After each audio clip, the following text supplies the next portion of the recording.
한국 피부비만 성형학회하고 대한 리프팅 연구회에서 학술 이사님을 맡고 계시면서 여러 가지 강의를 하고 계십니다. 또 여러 회사들 리프팅이라든지 색소 레이저 회사에서 자문을 맡고 계신 김정님입니다. 오늘 강의 부탁드립니다. 네, 안녕하십니까. 방금 소개받은 김이다. 뉴마틱 프레셔 디바이스를 활용한 리프팅 어떤 응용이 가능할까? 이 장비가 나온 지가 지금 한 8년 정도 됐거든요. 그 다음에 에어젯 2가 나온 지 한 4년 정도 된 것 같아요.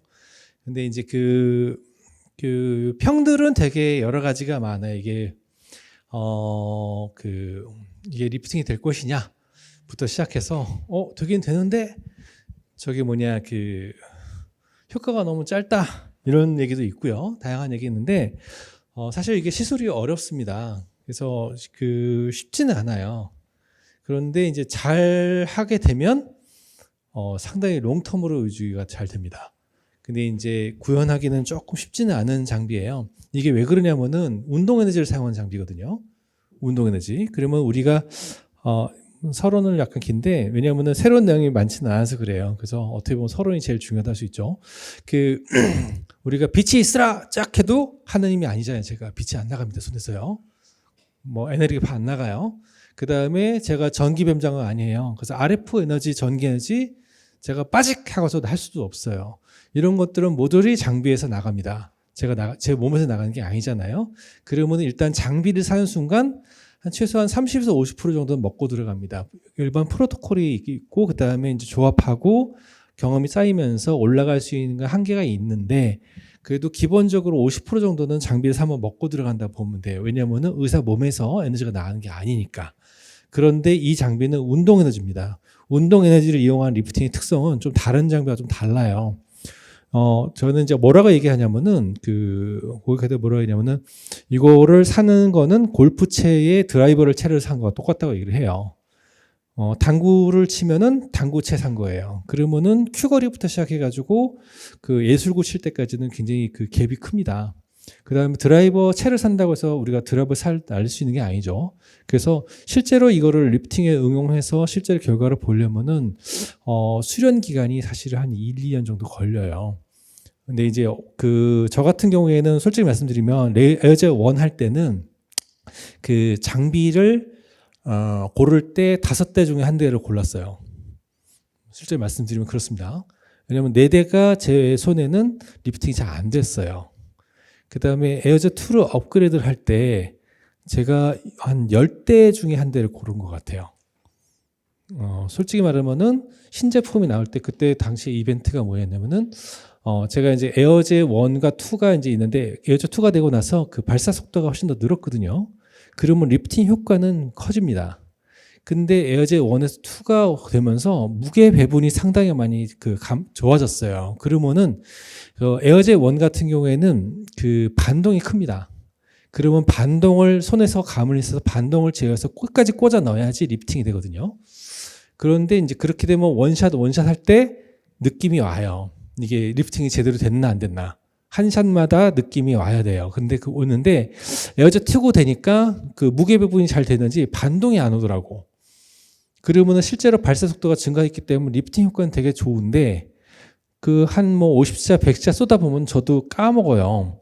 그래서 손에 반동 자체가 안 오다 보니까 피드백이 안 되니까 그냥 생각 없이 쏘다 보면은 리프팅이 안 되고 있어요. 그러면은 이제 다시 또 중에서 하면은 리프팅하고 자꾸 그런 부분들이 있어서 에어젯 1보다는 에어젯 2가 실제로 이제 초급에서 중급으로 올라갈 때는 훨씬 더 메리트가 있지만 약간 좀 이렇게 더 수련을 좀 더 하면은 손에서 오는 느낌 자체가 좋기 때문에 오히려 그런 부분들이 조금 더 불리해진 부분들이 있습니다. 그래서 그런 부분들을 감안하시고 그 다음에 저 같은 경우에는 이게 제대로 시술을 하게 되면 시술을 반복할수록 힘이 점점 세집니다. 그리고 저 같은 경우에는 리프팅 레이저의 시작이 사실은 에어젯이었어요. 그래서 제가 지금 보면은 아신 분들 많겠지만 다른 라이트 디바이스의 장비들도 굉장히 많이 쓰고 있거든요. 이유는 뭐냐 하면은 원래 에어젯만 갖고 하다가 안 되는 부분이 생겼기 때문입니다. 왜냐하면은 에어젯은 냉정히 얘기하면 어떤 장비냐 하면은 근막을 당기는 장비예요. 근막을 당기는 장비인데 피부를 당겨주는 건 아니에요. 네, 그래서 근막이 당겨서 한 6차, 7차 정도 가면은 근막이 다 떨어지지 않고 딱 붙어 있는데 한 1, 2년 되면 사람들이 온단 말이에요. 원장님 더 해주세요. 한번 딱 보면은 근막이 올라가서 광대 따방에 딱 붙어 있는데 그 근막과 피부 사이에 있는 파이브 septa가 늘어지고 피부가 늘어져서 해결이 안 되는 거가 있는데 그런 거는 에어젯도 해결이 안 되거든요. 그러다 보니까 그거는 레이저로만 하니까 저희가 병원에 레이저 장비가 점점 늘어가고 지금은 이제 강의하다 보면은 레이저 강의 뭐 선생님 이제 비싼 거 많이 쓴다 이렇게 된 이유가 사실 처음에는 에어젯을 시작하다가 점점 장비가 늘어가게 된 겁니다. 그럼 강의 시작하겠습니다. 에어젯 특징은 특수 설계된 노즐에서 고압의 에너지를 발생시켜서 제트 블레시 방식이다. 초음파 음속을 돌파하지는 않는 것 같은데 그래도 상당히 충격파가 상당히 많이 발생합니다. 제가 체외 충격파도 많이 쓰고 있습니다. 운동 에너지하고 열 에너지에 부장이 없어요. 그다음 다양한 용액을 사용할 수 있는데 다양한 용액 쓰지 않습니다. 20% 포도당만 씁니다. 실제로 여기다 필러를 섞은 그 일본 데이터들이 있어요. 그러면은 쏜 자리에 볼륨은 살은 콜라겐을 더 형성시킬 수가 있는데 그걸 섞다 보면은 손에 감이 덜 와요. 캘리브레이션이 안 되기 때문에 실제로는 저는 20% 포도당만 사용하고 다른 건 아무것도 안 쓰고 있습니다. 그다음에 시술 제거 통증이 거의 없고 시너지 효과 나죠. 즉시 효과 확인 가능합니다.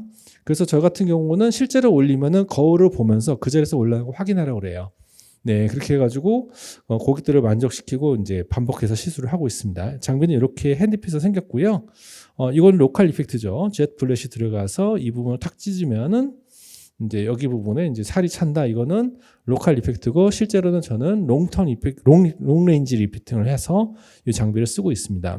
에어젯 1과 2의 비교, 재장전 속도가 빨라져서 시술 시간이 절반 정도 단축됩니다. 그래서 매출이 좀 더 증대되는 게 있고 레이저 1은 뭔가 용액 안 맞고 뭐하고 하다 보면은 40분 걸릴 때도 있었는데 요거는 그래도 한 15분에서 20분 정도의 에어젯 2가 재장 속도가 빨라져서 좀 훨씬 더 회전이 나왔고요. 발속도가 에어젯 2가 약 30% 증가했다는데 제조회사한테 내놔라 했는데 저한테 주진 않았어요. 근데 초심자 같은 조건에서 효과를 내기가 확실히 쉬워지긴 했습니다. 에어젯 1에서 2까지 가요. 그다음에 발사 반동이 거의 없어져서 장점은 여자가 하기 좋아요. 한 손 시술 쉬워졌는데 문제는 정밀하게 하려고 하면은 반동이 없으니까 손에 피드백 감이 안 와요. 그래서 그게 좀 쉽지 않습니다. 트레이닝 하기가요. 그다음 미카니컬 트래버의 장점이 이거 장비 우리는 더 업그레이드 해가지고 더 개선품을 내놓을까 했던 장비가 죄송합니다. 저기 CMV에 또 장비 하나 있었거든요. 근데 그거는 전자식이었습니다. 노력을 많이 해서 트리거 장비가 전자식의 전기가 인가가 오면은 이제 그거를 전자 스위치를 해가지고 발사하는 방식이었는데 이렇게 되면 손의 감과 실제 발사 사이에 0.1에서 0.2 정도의 초이 정도 유격이 생깁니다. 그러면은 박자를 맞춰서 그 피드백을 받아가지고 꽂아넣기가 힘들게 돼요. 그래서 제가 그 장비를 테스트했는데 리프팅이 전혀 안 돼서 데모를 한 사람들을 그냥 돌려보지 못하고 에어젯을 공짜로 전부 해주고 보냈어요. 리프팅이 안 된 상태로 보낼 수는 없으니까. 그런 장비, 그런 게 있고요. 그래서 이제 그 기계적인 메카니컬 트리거가 가장 중요하다고 보시면 돼요. 그래야지 리프팅을 실제로 할 수가 있고요. 그 다음에 또 한 가지 그 장비하고 비교를 하자면은 지금 의미가 없지만 퇴출돼서 시술 중에 윤활 상태 변화가 이게 시린지가 쭈르륵 내려가면은 그 시린지 부분마다 윤활 상태가 달라요. 그러면 어떨 때는 용액이 많이 들어가고 적게 들어가고 이게 편차가 살짝 생기는데 그거를 실시간으로 조절을 해가지고 맞춰줘야 됩니다. 이게 소리가 다르거든요. 그 소리에 되게 예민하셔야 돼요.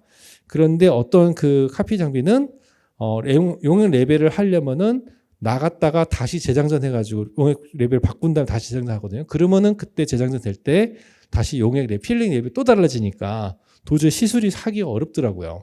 그래서 그런 이 장비가 이제 그렇게 해서 기본적으로는 리프팅 할 때는 요거밖에 안 된다 이렇게 말씀드릴 수 있고요. 그 다음에 요거는 제가 2년 전에 넣었던 건데 에어젯 2라는 게 이제 이거는 뭐냐면은 스킨 브라이트닝 포 싱크제 해가지고 뭐냐면은 모공이 이렇게 헬렐레 하고 떨어져 있으면 올라가면 동그래지면은 모공이 줄어 보여요. 이게 하나 있고 그 다음에 스킨 화이트닝이 좀 와요. 좀 믿어지기 쉽지는 않은데 시리얼 하게 되가 내가 뒤에 넣었나요 모르겠는데 2번에 걸쳐 하는데 스킨이 왠지 모르게 화이팅해지는 걸 볼 수가 있는데 여기다 쓰지 않고 여기다 써가지고 하는데 화이팅이 조금 옵니다. 오긴 와요. 사진으로도 제가 증명을 해가지고 이거 한번 해서 너무 한번 내보자 했는데 유니온 메디칼에서 관심이 없더라고요. 근데 사진으로는 제가 그 증명을 지금 실제로 했습니다. 그래서 왜 그런지는 모르겠어요. 근데 스킨 브라이트니스가 살짝 와요. 물론 이제 그 우리 토닝이나 이런 쪽하고 약간 삐까삐까할 정도로 좀 옵니다. 그 다음에 리프팅 같은 건 3번 한 건데 여기 부분을 올리는 건데 실제로는 로컬로 쓰는 게 아니고 여기 위에 머리 꼭대기 위에 씁니다. 그리고 이제 요거 같은 경우는 뭐냐면은 옛날에는 3회씩 패키지를 했었거든요. 2주 간격으로 3회를 패키지 했는데 우리 사람들 성질이 급하잖아요. 3회 기다리려 하면은 중간중간에 뭐 어쩌고 저쩌고 얘기 나오고 그러니까 안 되겠다 해가지고 에어젯 하나 하고 그 다음에 실 한 가닥을 꼽는 거예요. 여기다가 캐번 실을 꼽습니다. 그래서 일단 캐번 실을 그냥 하나 꼽는 거로는 안 되고요.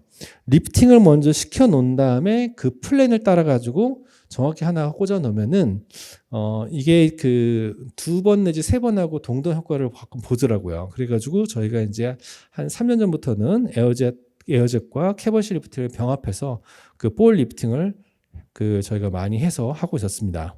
그래서 이런 효과도 이렇게 또 시술할 수 있다, 실과 결합해서 할 수 있다고 보여드렸고요. 뭐 스키마틱 컨셉 같은 경우는 사실 이제 보면은 리프팅 마시 딜레마는 뭐냐면은 여기를 당기고 싶은데 실제 수술은 여기서 이루어지죠. 그죠? 근데 이걸 당기면은 우리가 추정은 여기 또 당겨질 거라 생각을 해요. 그러려고 당기는 거잖아요. 그런데 실제로는 여기에 흉을 원하는 사람은 아무도 없어요. 수술을 여기를 못 하니까 여기로 도망가서 여기로 한 거죠. 그러면은 여기를 이제 당기면은 올 것이냐? 4cm를 당겨도 힘이 100, 90, 80, 70, 60 급격히 떨어지면서 여기는 10%도 남지는 않게 됩니다. 우리가 고개를 이제 안면과 상수한다 칠 때 고개를 90도 또 꺾어가지고 완전히 100% 당기잖아요. 그러면은 고개를 중앙으로 돌게 되면은 여기가 1cm 남아 돌아요. 그럼 약간 이 부분이 남을 수밖에 없고요. 고개 여기로 돌리면은 2cm가 남아 돕니다. 그게 현실이에요. 그래서 이 부분은 항상 아쉬움이 남죠. 수술을 해도요. 만약에 우리가 실제로 수술이 이렇게는 가능하지 않지만 환자는 똑바로 누워있고 고개 돌리지 않고 우리가 지하로 들어가서 위로 해가지고 리프팅 수술을 100% 했다 칩시다. 가정을 해보자고요. 그러면 수술 끝나고 나면 고개가 안 돌아가요. 네, 완전히 떨었을 때. 그러면 좋을 것이냐? 아니죠. 고개가 석 달 정도 주면 다 늘어나가지고 어느 정도 여기는 있게 됩니다. 그래서 실제로 왜 딜레마냐면은 우리가 리프팅을 원하는 지역은 입가의 이쪽인데 우리가 실제로 하는 곳은 수술은 여기고요. 실 리프팅 여기서 해서 여기까지 오고 여기까지 내려오게 되면은 실도 리지드하기 때문에 입안을 뚫고 나오거나 볼 피부를 뚫고 나오기 때문에 여기까지 오지 못하거든요. 인대한 주름을 살짝 걸치냐 말차 정도까지 올 수 있지 실제로 우리가 이펙트를 원하는 이 지점은 아무것도 할 수 없다는 게 딜레마죠. 그런데 잘 시술을 하게 되면은 이 부분을 여기 위쪽에서 직접 당길 수가 있습니다. 그리고 믿어지지가 않을 수 있거든요, 사람들은. 근데 이제 잘 연마를 하게 되면은 실제로 환자들한테 보여줄 수가 있습니다. 그 자리에서 보여주면은 믿게 됩니다. 네, 하는데 믿을 수밖에 없잖아요. 그래서 요거는 뭐냐면 우물에서 물을 풀 때 줄이 팽팽해지기 전에는 이 물바가지 절대로 안 올라와요. 이 물바가지는 이 부분이고 위에서는 여기 당기는 건 여기예요. 아무리 줄 잡아 당겨도 팽팽하기 전까지는 이게 절대 올라오지 않죠. 근데 우리가 물리적으로 이게 팽팽해지기가 힘든다는 거예요. 이미 헐렁하니까요. 그리고 고개는 계속 돌리잖아요. 그 다음에 아이우에오 말도 하고 밥도 먹고 움직이니까 이런 부분들이 어려운 겁니다. 그리고 제가 요새는 수술을 하지 않아요. 수술을 왜 하지 않느냐 하면은 스킨이 아니라 여기 근막을 내가 당겨서 올려 붙였어요. 그죠? 파시아예요. 늘어진 파시아. 그 부분을 저희가 아무리 세게 당겨도 이 하고 말하고 고개 돌리고 하면은 이 부분이 우리 옛날에 어렸을 때 셀럽판지 아시죠? 그거 늘어난 것처럼 이 부분이 또 늘어나서 이렇게 수술을 5시간 열심히 해도 결국 4년 반에서 5년 전 결국 레이저 리프팅을 하게 된단 말이죠. 그래서 우리가 내가 옛날에는 뭐 60, 70대 가지고 안면과 상수 했어요. 한 10년 살다가 80세에 껄끄덕 하셨습니다. 죄송합니다. 그러면은 마지막에 5년 정도 그냥 참고 살지 이렇게 할 수 있어요. 근데 요새는 뭐 40대, 50대 리프팅 수술을 막 하겠다고 덤비잖아요. 근데 평균 수명이 85세야. 그러면은 내가 45세 때 안면과 상수 했단 말이에요. 그죠? 근데 50살이 되니까 아무리 열심히 해도 레이저 리프팅을 1, 2년 간격으로 해야 돼. 그 다음에 누구는 처음부터 수술 안 하고 레이저 리프팅을 해요. 45세부터. 그러면 10년 경과 55세 됐을 때는 얼굴은 두 분이 비슷하거나 레이저를 더 많이 받은 사람이 피부는 더 고울지도 몰라요. 근데 누구는 흉없고 흉없잖아요. 그래서 저는 안면과 상수를 하지 않고 있습니다. 그 에어젤 리프팅을 실제로 어디를 하게 되냐면은 이쪽 부위에 시행합니다. 그다음 필요하면은 여기를 이제 내려와서 하게 되는데 시술 얼굴 구조가 다 다르고 변형이 있어서 그렇게 되고, 그 다음에 여러분들 보톡스 시술이나 강의 같은 거 많이 들으시면 사각턱 보톡스도 있지만 여기 관자 보톡스 가끔 얘기 들으시죠? 네, 여기 부분에 보톡스 맞으면은 여기 살을 해가지고 뭐 각진 얼굴을 줄일 수 있어요. 그게 리프팅이 좋아야 하는데 다 거짓말이세요. 하시면 안 돼요. 그러면 얼굴이 뚝 떨어지면서 사각이 되는 사람들이 많습니다. 그래서 저는 관자의 보톡스는 그래서 멋을 줄이는 건 절대 반대하는 입장이에요. 실제로 고객들이 이제 관자 보톡스 한두 번 맞고서 얼굴이 사각이 돼서 오신 분들이 가끔 있어요. 근데 그런 분들을 에어젯에서 올리게 되면 일반 분들보다는 훨씬 더 어렵더라고요. 그래가지고 저는 관자 보톡스는 안 하시는 게 좋다, 이렇게 말씀을 드리고 있습니다. 그 다음에 모발선을 중심으로 좀 위쪽에다가 시술이 되어 있고, 그다음 특성이 있는데 가까운 곳은 가까운 곳에 쏘고요. 오히려 근데 효과는 큰데 하나 쏠 때마다 많이 이펙트를 원샷의 이펙트를 받는 면적이 크고요. 먼 데는 더 먼 데로 가야 돼요.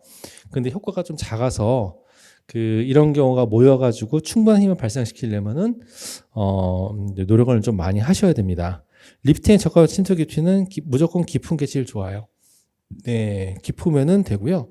그 다음에 저는 요거는 이제 필러 섞으니까 이렇게 조직이 많이 생겼다 해가지고 이런 것도 응용을 저게 많이 하고 있습니다. 한물흉터 같은 경우도 뭐 이것만 에어젯만 하는 건 아니고요. PRP도 같이 하고 레이저도 롱펄스도 같이 해서 이렇게 메울 수 있었다. 로컬하게 이런 효과도 보일 수 있다. 이렇게 보고요. 이 사람 같은 경우에는 여기를 좀 채우려고 했는데 좀 차긴 했거든요. 근데 이제 한 반년 되니까 다시 해달라고 하더라고요. 그래서 지금은 이제 많이 하지 않고요. 살이 만약 찬 부위가 있는데 이게 들어가면은 이게 회전을 합니다. 조직과 부딪히면서 회전을 하는데 우리가 그레던트라고 해가지고 중앙에 제일 많이 찰 것 같잖아요, 우리가. 근데 실제로는 중앙이 제일 적게 찹니다. 어디가 제일 많이 차냐면은 여기하고 여기 양 끝에 이게 샥 돌면서 회전을 시키는 이 부위가 조직과 닿는 이 면이잖아요. 이 부위가 제일 많이 차는 것 같아요. 바깥쪽이 제일 많이 차고 중앙은 좀 덜 차는 것 같아요. 제가 이걸 어디서 알게 됐냐면은 우리가 이제 코 부분에 코날개 있잖아요. 여기다가 이제 거기 한물흉터에다가 해보겠다고 내가 거기다 쌌거든요. 그랬더니 조직이 찼는데 어떤 식으로 차냐면은 RBC 모양으로 찼어요. 밑에 연골이 부딪히니까 그 얇은 피부가 딱 하면서 옆으로 쫙 퍼졌거든. 근데 실제로 딱 참아 보니까 중앙이 볼록한 가우시안으로 찬 게 아니라 RBC 모양으로 차더라고. 그래서 제가 깜짝 놀랐습니다. 그래가지고 이렇게 들어가게 되면 잘 모르는데 저희가 코 날개 있잖아요. 코 날개 부위에다가 쏘게 되면은 중앙 밑에가 연골이 거기다 부딪히거든요. 그 옆으로 쫙 퍼지면서 어디가 제일 많이 차는지 볼 수가 있는데 외곽이 많이 차고 중앙이 덜 찹니다. 그래서 그 RBC 모양 해결하는데 거의 반년 넘게 걸렸어요. 그래서 실제로 살이 차는 부위는 이렇게 바깥쪽에 차기 때문에 유의하실 게 뭐냐면은 우리가 모공 같은 경우에 한다 하잖아요. 조준한다는 게 별 의미가 없으세요. 만약에 얼굴에 이제 모공해도 효과가 제일 팔자주름 해도 굉장히 좋아요. 네, 한 번 한 겁니다. 단 한 번 해도 이 사람이 인연이 닿아서 보통 4-5번 할 수 있는데 한 번 하고도 이제 팔자주름이 많이 없어졌고요. 그다음에 요거 같은 경우는 에어젯 부작용이죠. 뭐냐면은 에어젯에 살이 차긴 찼는데 너무 딱딱이 찬 겁니다. 그래가지고 표정을 싹 지으니까 여기 동그랗게 보이죠. 그죠? 예, 단 한 번인데도 이렇게 차는 경우도 있어요. 특이 체질이죠. 좀 부드럽게 차야 되는데 콜라겐이 딱딱하게 차가지고 5일 뒤인데도 이거 해가지고 요거 없애느라고 또 애먹었어요. 하지만은 요런 컴플리케이션이 생겼다는 거는 이거를 잘 응용하면은 우리가 원하는 이펙트를 발현할 수 있다 하는 아이디어를 얻으실 수 있을 겁니다. 그래서 볼륨 증가 이펙트가 이거예요. 여드름이 이렇게 있어요. 그러면은 여기 하나하나 조준하는 게 의미가 있을까요? 아니에요. 이렇게 된 피부는 그냥 그리고 거기를 쏘는 게 좋긴 좋아요. 왜냐면은 흉터에는 pH가 안 생겨요. 흉이라는 거는 그 함몰 흉터, 거기는 이미 재생 능력이 잃었거든. 그래가지고 차기 어려운 건 아실 거예요. 살이 차기 어렵습니다. 대신에 좋은 점은 뭐냐면은 까매질 pH 능력도 없어요. 역시. 까매지는 것도 우리가 어떤 조직에 대한 반응이기 때문에 그 하얀 흉터, 그 환물 흉터다 쏘잖아요. 그러면 pH는 절대 오지 않습니다. 네, 그것도 까매지는 것도 능력이에요. 근데 그 능력도 없는 거예요. 그러니까 되게 어려운 건데 이런 분들을 이제 거의 이런 분들은 100방 정도 쏴버리면은 속에서 굉장히 조직이 많이 형성되면서 전체적으로 플래팅이 오면서 어떤 효과보다도 제일 좋았다. 해가지고 제가 이런 형태를 많이 쓰고 있는데 요새는 이런 효과로는 요새는 미라제 주베릭을 좀 많이 하고 있습니다. 이런 거죠. 이런 거 같은 거 하고 그 다음에 여기 보세요. 지금 수동 카메라거든요. 수동 카메라예요. 그래서 저희 같은 경우는 그 고정으로 조명이 따로 있고요. LED 조명이 따로 있고 그 다음에 안에 있는 수동 카메라 SLC가 묻혀가지고 그 화이트 밸런스도 수동, 모든 세팅 값들이 변동 없이 모든 세팅 값이 수동이에요. 그래가지고 딱 찍으면은 화이팅이 오면은 그걸 바로 알 수 있거든요. 그냥 딱 보면 아 이거 하얘진 거예요. 그래서 한 번 했는데 얼굴 좀 많이 하얘졌죠. 이 사람. 홍조기도 좀 사라졌습니다. 근데 증명할 수는 없는데 이유는 모르겠어요. 근데 확실히 화이팅하고 홍조가 좋아지긴 합니다. 네, 여기를 쏘는 게 아니고 여기 위에다 쏘는데 그런 이펙트가 좀 있는데 이거는 이제 환자들한테 얘기하면은 무슨 뭐 그 시골 그 약쟁이 그 있잖아요. 만병통치약 배 안 먹으면 다 되는 것처럼. 그래서 의심을 받기 때문에 조심해서 얘기하시고 2차, 3차 때 뭐 저기 좀 흐려졌어요? 알고 하얘지지 않았어요? 하면은 되게 다 끄덕끄덕 동의하세요. 근데 처음부터 어쩌고저쩌고 하면서 이거 하면 오해받을 수 있습니다. 그래서 얘기 안 하시는 게 좋습니다. 이분 같은 경우가 이제 많이 쏴가지고 얼굴 많이 좋아진 분이고요. 마찬가지입니다. 네, 근데 이때 당시인데 저도 모르고 조준을 했는데 조준은 의미는 없는데 전체적으로 볼륨 증가는 이분한테 굉장히 의미가 있어요. 왜냐하면 여드름이 이렇게 많으면 이게 흉터가 다 있으면서 그 골맞잖아요. 그런 볼륨 감소가 있어요. 조직 감소가 있으니까 그런 부분들이 좀 처지는 효과들이 있거든요. 근데 이렇게 많이 한쪽 얼굴에 100방씩 쏜 것 같아요. 이런 분들이 나중에 이제 보시면은 결과가 되게 좋았다 이런 분들이 많습니다. 오히려 주베릭이나 이런 것보다도 만족감이 더 큰 것 같아요. 그리고 이제 여러 가지가 이제 탈모 치료도 쓰는 경우가 있습니다. 감사합니다. 마치겠습니다. 네, 감사드립니다.